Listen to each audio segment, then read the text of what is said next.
Yo, YouTube, what's up with your boy, Sports and Fitness Rants? I'm back, guys. Click that like button.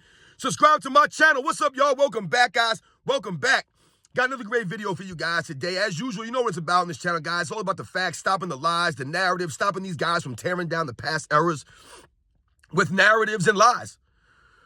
And in this video, guys, we're going to talk about Dr. J and why Dr. J is in my top 10. I have Dr. J in my top 10 of all time. A lot of people don't have Dr. J in their top 10. But a lot of real basketball fans do. And we're going to talk about Dr. J in this video briefly. And I want to thank you guys, everybody across the world. Everyone across the states has been supporting my channel. I want to thank everybody in the membership, man. Ken S., Matthew Butcher, James Williams, man. Shout out to all you guys, man. It really means a lot, man. For everyone that's been supporting me with the comments, subscribing, you guys liking the videos. I'm truly humbled by the support, guys. Truly humbled, man. It means a lot. And you guys know what to do. Turn the volume all the way up. Hit that play button. Remember, these videos are for educational purposes. And let's roll. So, yes, guys, Dr. J, man, Dr. J, Julius Erving, to me, he's a top 10 player in NBA's history. I have him at number 9 on my ranking of top 10 players in NBA's history. Now, like I've just said earlier, a lot of people do not have Dr. J in their top 10 for whatever the reasons. You know, it doesn't really matter why or why not. However, for me, I feel like a lot of people don't really understand the icon of Dr. J and really what he meant to the NBA. Now, when I say that, what Dr. J meant to the NBA, what I'm talking about, what I'm alluding to, is the fact that a lot of times we give credit to Magic Johnson and Larry Bird, right, for saving the NBA. Rightfully so. Larry Bird and Magic Johnson's rivalry in the 80s, the way that they played the game, right? It definitely helped the NBA. It saved the NBA, right? It brought the NBA into the 90s, right? With guys like Michael Jordan and some of the other all-time greats that came in the mid to late 80s that would carry the NBA into the 90s. But Larry Bird and Magic Johnson are often credited with saving the NBA. However, what's not often mentioned is Dr. J in this. Dr. J is very vital in this. All right, so now if we think about Dr. J coming to the NBA, right, with the ABA-NBA merger in the 1975-76 season, if we think about that, that's before Larry Bird and Magic Johnson. It was Dr. J, the icon of Dr. J, the most popular player in the world at that time. Yes, guys, even more popular than Kareem Abdul-Jabbar. It was Dr. J, guys. He was the icon. He was way more iconic than Kareem Abdul-Jabbar ever was, in my opinion. Anything that I look back on the 70s, the Afro, Dr. J flying through the air, right? The ABA-NBA merger, that's when Dr. J came into the NBA. And he was the reason why the NBA was still there when Magic Johnson and Larry Bird got there. If it wasn't for Dr. J, he was sort of like a bridge almost to Magic Johnson and Larry Bird, the era of the 80s. It was Dr. J coming in the late 70s, really keeping the NBA afloat. Right? Keeping it just enough so that Magic Johnson and Larry Bird could come and save it. But people don't mention Dr. J in that regard. So for me, Dr. J is very iconic, one of the most iconic players in the NBA's history. One of the most iconic. Dr. J playing down at Rucker Park. People would be sitting up on building rooftops. They'd be sitting out in the bleachers. Everyone going to watch Dr. J, the playground legend. This is Dr. J, guys. This is what he meant to culture, to the people at that time. Right? I told you, I'm from New York City, man. Dr. J was big, man. Dr. J doesn't get a lot of credit. And I believe the reason why Dr. J doesn't get a lot of credit for his impact on the NBA is because people don't often give his ABA career any shine, right? So a lot of these guys who played in the ABA and the NBA, they're lost. Guys like Rick Barry, guys like Dr. J, George McGinnis, right? Shout out to all those guys. A lot of these guys that played in both leagues that came from the ABA merged into the NBA, a lot of these guys don't get a lot of shine, right? Because people don't give their ABA careers any credit. So they only look at their NBA numbers per se, or their NBA stats, or whatever the case may be. Now for me, Dr. J, if he had played in the NBA his entire career, I think Dr. J would be considered a top 5 NBA player in NBA's history. That's my opinion, guys. It's my belief that Dr. J would have taken some of those MVPs away from Kareem Abdul-Jabbar in the 70s, guys. This is my belief.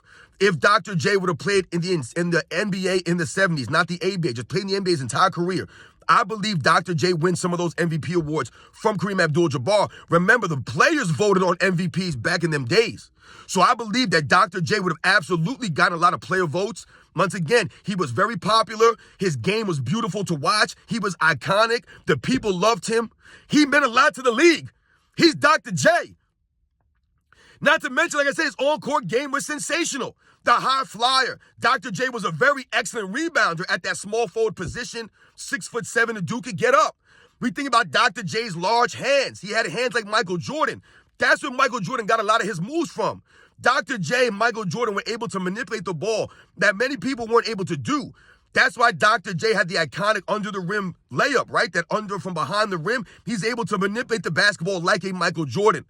Dr. J, the high flyer, dunking on people. Dr. J with a nice smooth jumper in the mid-range. Yeah, maybe he wasn't going to be shooting three-pointers, but remember, there were no threes. When Dr. J first came into the league, they had three-pointers in the ABA, but Dr. J was not a long-range sniper per se, but he had a nice overall game. He was a nice game to finish around the rim with the layups, the layup package, the dunk package that Dr. J had. Dr. J was an excellent shot blocker at that small forward position, averaging over a block and a half multiple times in his career, averaging over a steal and over a block for his career. This is Dr. J. A lot of people don't talk about Dr. J. Like I said, he rarely gets mentioned. They only mention him when they talk about dunkers.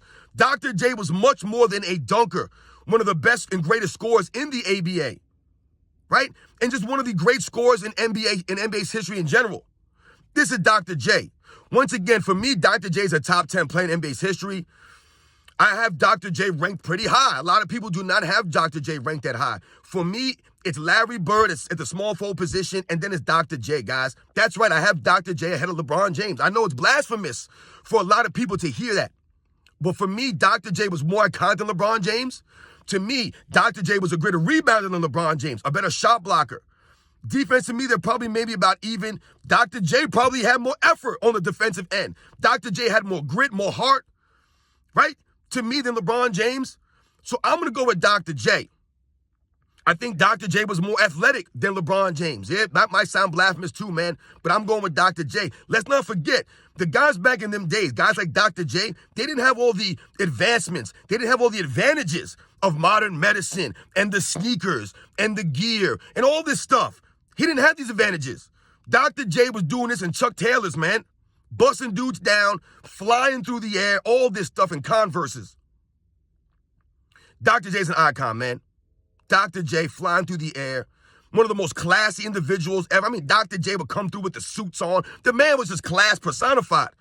So we respect Dr. J, right? I always talk to you guys about respect. Dr. J has the respect. And he always conducted himself with class and integrity. So for me, Dr. J's a top 10 player. His overall game, right, the ABA and NBA, right? If you look at his overall game between the NBA and NBA, Dr. J is absolutely a top 10 player in NBA's history, in my opinion.